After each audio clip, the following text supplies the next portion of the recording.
What's going on, fam? How are you? I'm great, man. We want to welcome everybody into the room. We got a lot to talk about this week. We also got a special guest in Cream De Niro.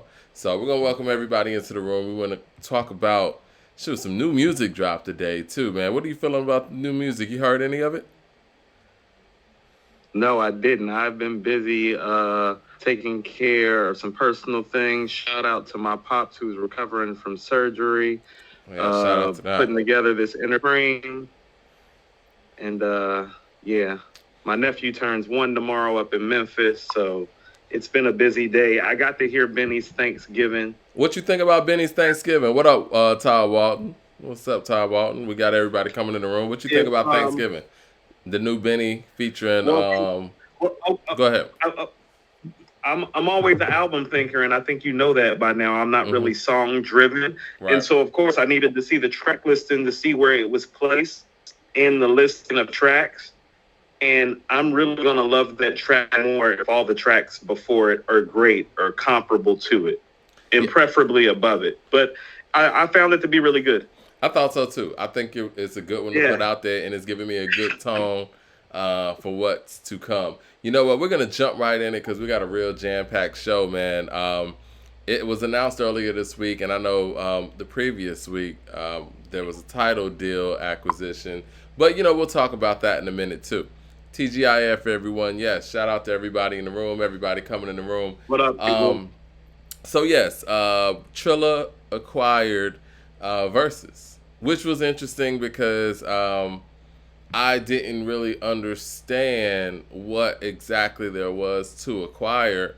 And let me clarify that because Verzuz is done on Instagram's platform, using music catalogs that Verzuz doesn't own, that we know of, and using artists that aren't contractually obligated to any of the founders of Verzuz. So, with the concept being sold, or the company being sold, rather, I didn't quite understand exactly what that meant, especially if it's something that's bubbling to the point where it doesn't even have its own users. We're very appreciative of the users that we have, but at the end of the day, we're on Facebook's platform right now, right?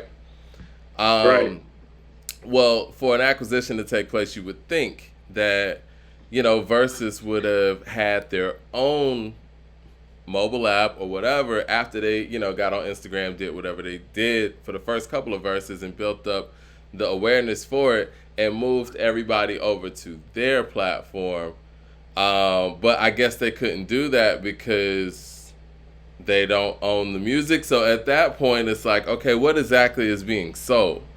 So it's a very confusing acquisition in a sense where they don't have their own users, and they don't own the music, and they don't own the rights to the artists that were doing the verses. So what exactly was being sold? You know what I mean? Is that rhetorical, or do you want me to chime in at some point? I mean, go ahead. I mean, I'm just asking questions, and I know that even the title situation is very different. Obviously, they made publishing deals with all types of publishing houses and record labels to acquire the license to actually stream those records that are on title and compensate them for them.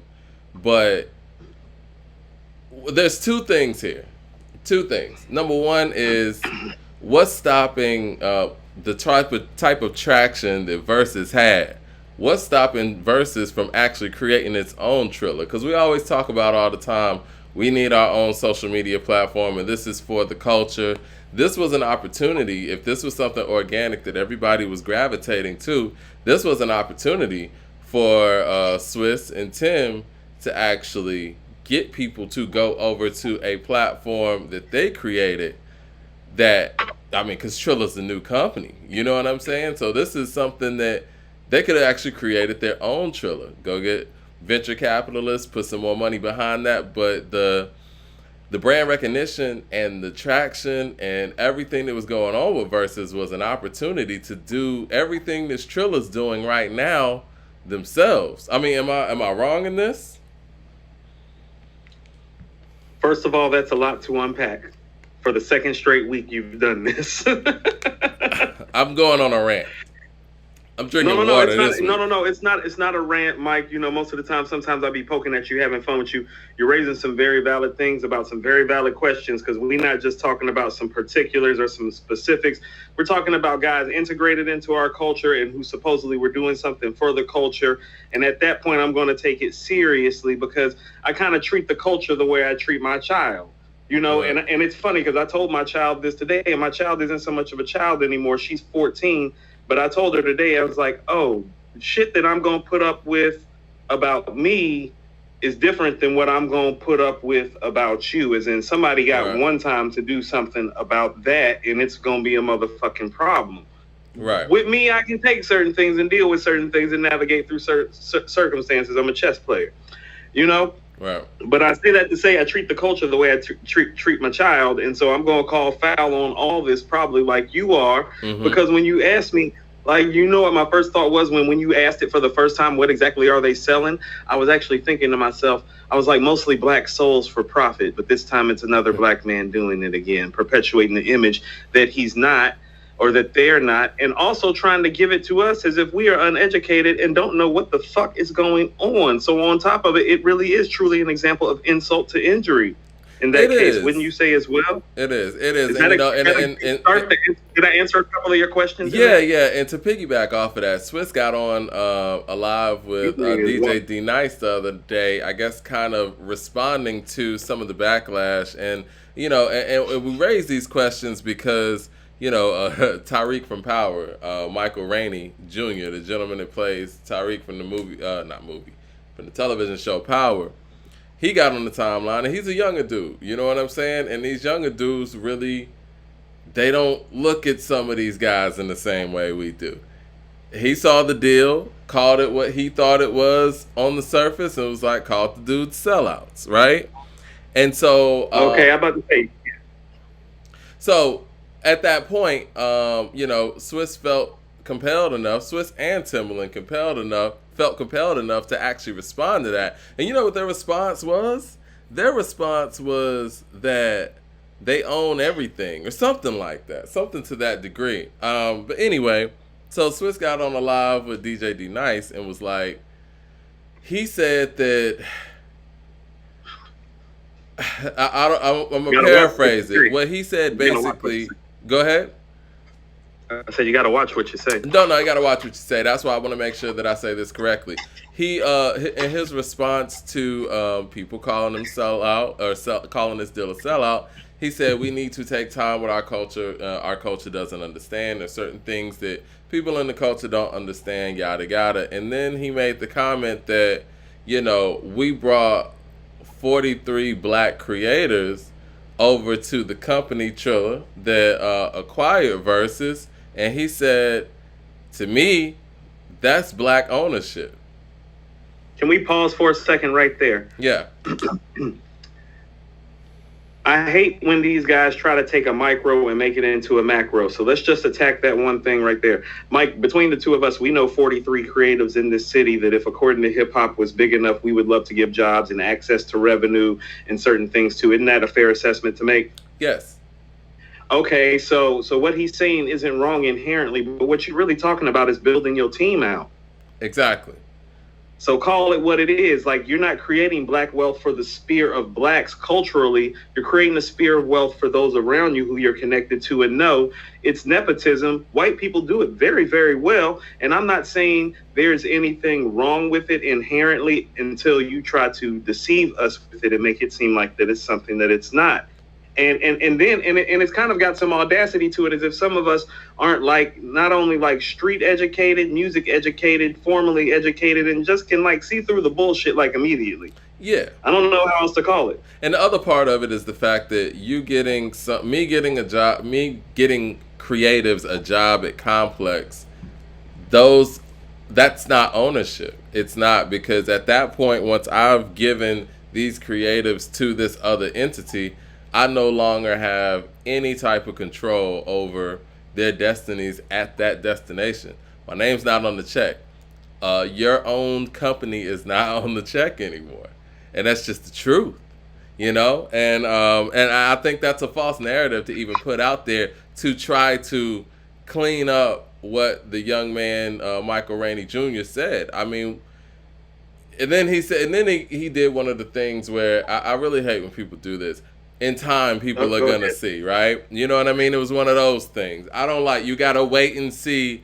You know, like we did that whole thing with Jay-Z and the NFL. Okay, well this is a chess move. Let's wait and see what Jay-Z has planned. Well, you know what he had planned? He had Jennifer Lopez and Shakira doing the halftime show that year, and then the next year you had The Weeknd. That's what was in the plans. Mike, you just took all my bars from me because that was my problem with it. Don't hit me with that white man's world shit talking about wait and see, it's going to be okay. But the thing about it is, like I said, if you guys don't own the music, which we know you don't, that's fine. You don't. Be clear about that. But in the whole scope of things, if you want to talk about you did this for the culture, or this is for the culture and this and that, doing this for the culture would have been, okay, we went out on some renegade shit and we did this Instagram thing, right? And somehow the music magically was able to go through without getting muted. You guys use your own imagination there. But let's go ahead and develop this mobile app like Triller has.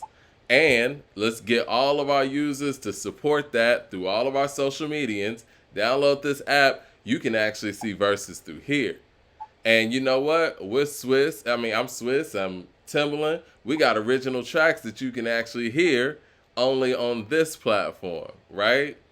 And when it's time to go back and actually get the licensing, you go through venture capitalists like Triller did. Triller got their first round of funding and I guess their first couple of months of existence of about $100 million. You're telling me that these people who are generating these type of numbers and who have this type of weight in this game and this culture can't get any money to back them? Can I submit something to you, if I may, since we're bringing that up specifically? Go for it.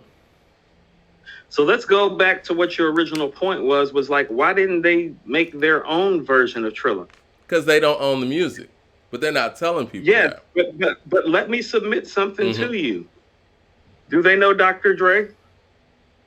They do, I would think. Nas?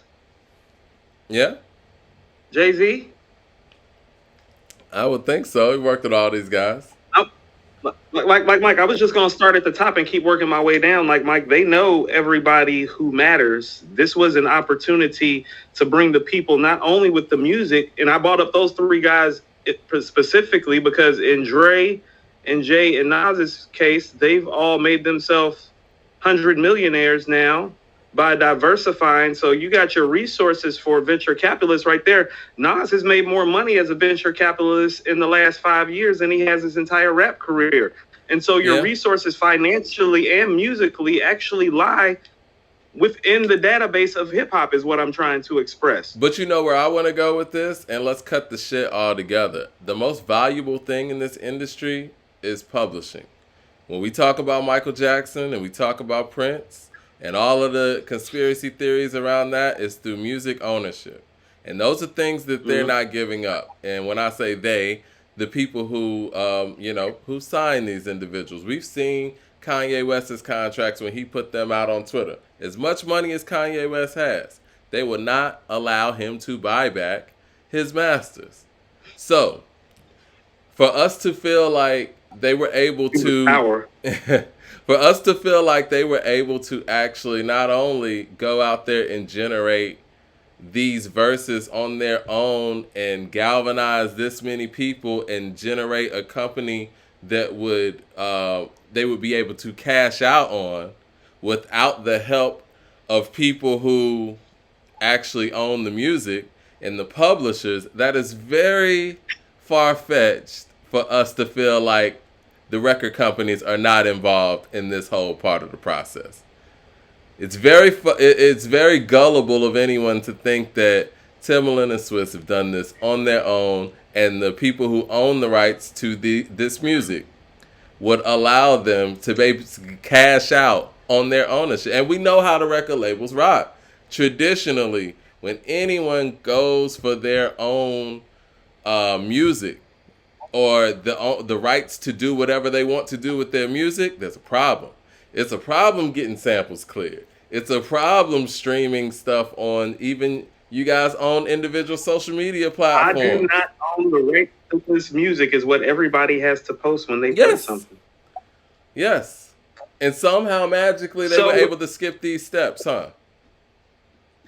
right. So when when I heard about the deal, Mike, and of course I heard about the deal from you, and according to hip hop, of course, the first thing I mean, and this is just how I think, Mike, I was like, I was like, I wonder who Vito Corleone is in this situation, because these motherfuckers are definitely puppets on a string.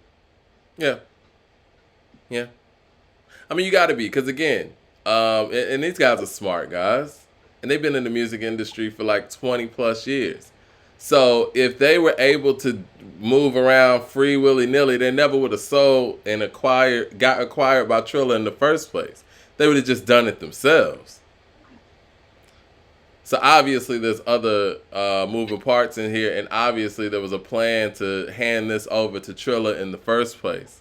It kind of reminds me of like what the record labels did when they came together and created Vivo on YouTube, because people were uploading all their music on YouTube anyway, and they were able to come together. All the record labels find ways to come together when it's about basically fighting the internet. And they came together, created Vivo, and they found a way where they could actually capitalize off of YouTube as opposed to fighting against it. They saw what was going on with people DJing online and on live, especially with the pandemic. It shut down concerts. They had to figure out a way to be able to do concerts online. And, Swiss and Timbaland were able to help them facilitate that. And that's fine. But be honest with people about what's going on, because, I think that when you say you're doing it for the culture and you galvanize people to get around you and support what you're doing for the culture, don't go out there and do something else that is going to basically hand this over to something that's not the culture. Hey, Mike, what'd you say the verse lineup was about to look like now? The versus lineup on Triller is gonna be Britney Spears versus Christina Aguilera. We might actually get that Backstreet Boys and NSYNC versus too, since since they handed it over, and they gonna get Swiss and Timbaland to hype people up about it too. It's like I said, I'm glad that people are actually seeing it for what it is, but. We want to be happy for every stride that, moves the culture forward. But I think that people have started to use that term loosely. What exactly is the culture now? And you remember when to keep it real was like the whole saying or whatever, and being a sellout was this and that. Hammer caught hell for doing commercials and cartoons and basically making money. And what is this? So, I mean, and it's funny how we're getting to this, Mike. Didn't we have a conversation about like all the colloquialisms that get used, like in hip hop? And I brought up and I referenced how Q-Tip was telling one time people how he hated the word hot. Like, what does that mean when something's hot? Like, what does it mean when something is hot? Is the beat hot, the track hot, the rhymes hot? He's like, what's hot? What does that mean when you're saying something is hot? Like, does that mean because he was like, because you can say that like, ooh, that shit was cold, right. He was like, so what does it mean to be hot? Because you can say some cold shit, And you know what? I invite anybody in the chat room too to chime in, because I know we haven't really gone to the chat room. Terrence Summers has something to say. He said that there wasn't the music on Verzuz. Hold on. Let me go to your second comment. It said they weren't selling the music on Verzuz. They were just playing it. Why would they have to ask record companies anything? I mean, Terrence Summers, I want you to do this. Go try to upload an Eminem song or a Jay-Z song or a Kanye West song on any of your social media platforms and see if you don't get hit with a mute that says copyright infringement. It's not about selling it. The way to streaming is the distribution now. Because honestly, if you're a member of Spotify, Apple Music, or Tidal, they're not selling the music either. It's streaming. So they don't have any way to actually quantify that, and people are getting paid from those streaming platforms. So if anyone gets on their platform and is playing the music, they count that as you possibly trying to distribute it, because no one sells music anymore anyway. It's all about the streaming counts. I mean, correct me if I'm wrong. Right. Doing these versus battles thereby enhances these artists' profiles, no matter where they may lie in their career. It gives them an immediate credibility boost musically that causes people to instantly go stream, which thereby gets record companies paid more, and then the artist as well. And so it behooves the record companies to be in cahoots to do this, and it behooves the artist to do it to boost the profile. Well, yeah, and see, they were actually giving report sheets too. Remember that? Like after each verses, they would give report sheets on how much a person's streams went up. They were sitting here auditioning for whatever the next. Right, humble brag. This was data. They were presenting data. It's still a humble brag, right? They giving the data like our shit popping. We popping in the streets. Right. Yeah. Humble brag. That's all the more reason. I would like for someone. Oh, it ain't us. We ain't bragging. It's just what the numbers say. It's like, well, that's what it's kind of built out to do. Isn't that what y'all built it and designed it to do? Except for we thought it was y'all building and designing it, and it just turns out that you're just puppets on the string. Now, you know you're what? not Vito. One could say this. One could say this, and I don't want to go all the way back. And, we'll talk about Tidal in a minute, too, because I think that there's something to say about that as well. But one could say when hip hop was in the park or whatever, when Curtis Blow got on and got the first record deal, he sold out. I mean, I was just listening to Melly Mel talking the interview. What? Huh? What does selling out mean? Do you have to have a certain level of street credibility or a cosign for to monetize off the culture at a certain level? Is it the way that you monetize? Is it who you are monetizing? What makes it a sellout? I agree. I think we need to get the Cream. I think we got Cream on standby. I think Cream is about ready. Oh, okay, cool. We're about to get into that interview. But to answer your question, I think anything that actually takes, I guess, hip hop in this conversation out of its form to conform to something to cash in, I think is considered a sellout. But one could say the Rapper's Delight was a sellout, right? I mean, anybody that was in the park, you know what I'm saying? Because that's not really... People from the park jams could say Rapper's Delight is a sellout. Yeah. Yeah. And people who were used to hip-hop being a certain way could say any phase is. But I think what really makes this different, and Tidal especially, where it's like Tidal was built to be about the artist, right? And it was built to be was it?